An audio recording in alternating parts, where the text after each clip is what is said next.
I have the very sad news to report that in addition to the 13 confirmed deaths yesterday, the Erie County Department of Health Medical Examiner's Office has confirmed an additional 12 deaths, bringing the total for the blizzard to 25 deaths countywide.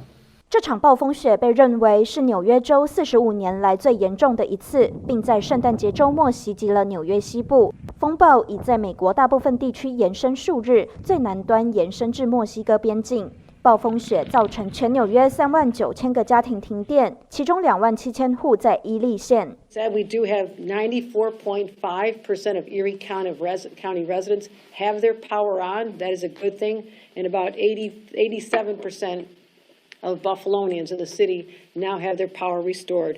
根据航班跟踪网站 FlyAware 的数据，截至周一下午，航空公司取消了2500多个航班，而航班延误总计超过4500次。新唐人电视台记者上镜纽约报道。